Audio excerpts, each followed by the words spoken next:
a parenting approach that invokes the master that already exists within your child. So often in our very busy lives, there's just so much happening all at once, and it can be really easy to speed up to the point where communication breaks down, especially communication with our children and our animals. And so these are beings that are generally in much smaller bodies than us, and they're at only a certain stage in their emotional and physical development. And so often we project adult ideas upon our children that they're not fully capable of integrating or adjusting to at their current stage of development. Further, if we're talking about young children, they're still fresh from the very source of God, where everything made sense to them. And so they're still adjusting to what it's like to be in this world where there's a lot of things that don't necessarily add up because of our free will ability to make a lot of choices here on this planet that produce a lot of stark contrast. So many of the young starseed children coming in can feel that vibrational resonance, more precisely that vibrational dissonance, as soon as they're in the womb. And they're very, very sensitive to it and may be highly reactive just based on energies that they can't actually express and put into words.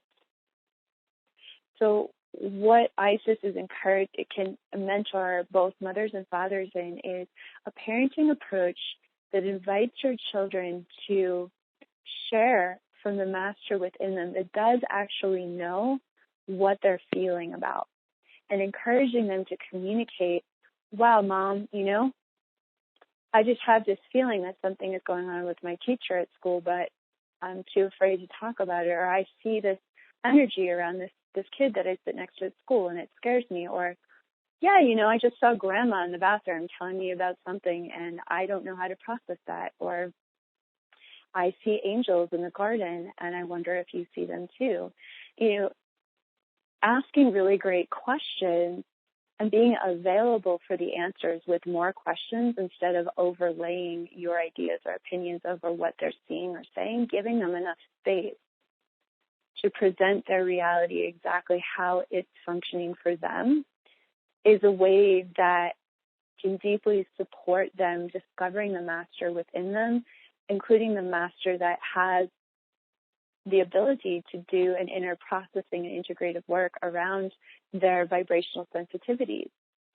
The more our younger generations, through this new approach to parenting, can experience that they're honored in their sensitivities, in what they can see and what they can say out loud about how they perceive reality, the more confidence can be built and empowerment within them that they do indeed have the power and the willingness to engage with this life, although it is there's some difficult terrain here, given how much we're facing, how many global crises we're facing. So listening, asking really great questions, and actually listening all the way through to their responses. And then before overlaying opinions, thoughts, judgments, or preferences upon what they said, even if, oh, honey, you're just such a master. I just blah, blah, blah. I think you're here to be a great teacher for the blah, blah, blah. It's just like, even that can be a thought, an opinion, or preference. It's like, even our highest opinions about what our children are here to do can be a preference that's overlaid upon their truest expression. So before jumping to, where you think your children should go with their incredible insights as far as why they're here, just keep asking more questions. Just keep inviting them to share what's important to them, what's going on in their heart, in their minds, and how they see the world. Just honor it. Thank you for sharing. I had no idea. What an incredible vision. I'm going to really learn from that. Thank you so much. Now, with that said, ISIS isn't saying you're not here to set boundaries or actually do the difficult parenting work that is required where children do need to feel safe through the boundaries that you set for them. There's still boundary work to be done so that children can know the limits of what they're bumping up against to keep them safe during different developmental stages. But this invitation to truly ask great questions and be curious before overlaying your adult ideals, perspective, or opinions or judgments over them, but to be really curious and available through the listening process will create a sanctuary of safety for these children to know that no matter what's going on out there that they go to experience, whether it's at school or at church, that when they come home, there's a safe place for them to talk about their feelings.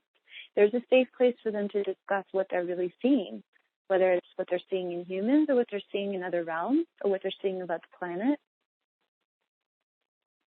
Further, ISIS is also here to mentor parents in how to communicate to your children beyond codependency, how to not make your children chess pieces in your marriage or in your family or your inner circle family relationships. Children are not chess pieces for winning arguments or having your feelings met. Children are simply your responsibility to provide a life where they can safely explore who they really are and get on with the business of being who they really are and why they came here. Our job is to create a safe space, including an emotionally safe sanctuary where they're not subjected to a lot of fighting or yelling in front of them.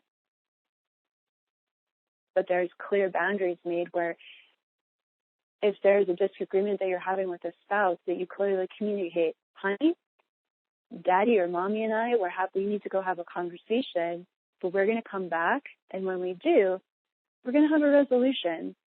And we just want you to know that you're safe. And how can I help you while I need to go tend to something with daddy or mommy right now?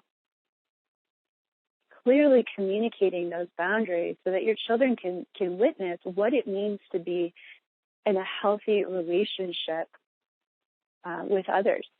They have a healthy model of what it looks like to be respectful, even in your most intimate and closest relationships, where it is the easiest place to blow up or behave badly because you feel badly. But the prayer is, no matter how badly you feel, that your prayer is to behave well.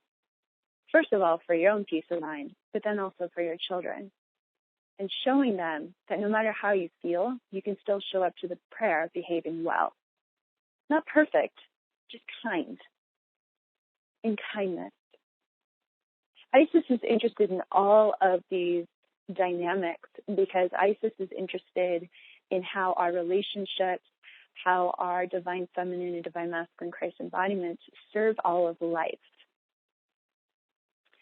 So what she is assisting us in realizing is that when we attend to family and divine purpose with that same level of devotion, curiosity, prayer, and practices, that it translates into how we're able to engage with life and all of humanity in these same ways. And that was the model and the blueprint that she was modeling for Egypt. First, she did this for her own family. That's how the blueprint in the chapter, how she tells the story. She starts with her family. She starts with her immediate children. She starts with her marriage. Then she starts with her inner circle of priestesses. She spends time examining what is important here. What are the qualities that I want to embody? What do I want to give back to life? How do I create my spaces, my temples, my homes to resonate with this frequency? Okay, now my foundation is set. I'm grounded. I feel whole in myself. I'm going to keep expanding, but I've got a good sense of myself. Now I can understand how to apply these same principles to my relationship with life and a massive population of humanity. She started with herself first. So when you invite Isis as a mentor into your life, what you'll find is a much deeper sense of interest in organizing the principles of your personal life to reflect the qualities that you want to share with others, whether that's more kindness, more abundance, more creativity, more compassion, more follow through, more commitment, more willingness. you'll find that you'll feel the inner housekeeping, the inner temple keeping happening first, as well as in your immediate outward environment. And then as you integrate that, you'll be carrying that integration into the grace of your relating with the outside world, which will make the expansion that you are praying yourself into, like everybody's got a prayer to be in this curriculum to be as expanded as possible. It actually sets you up for success with that prayer.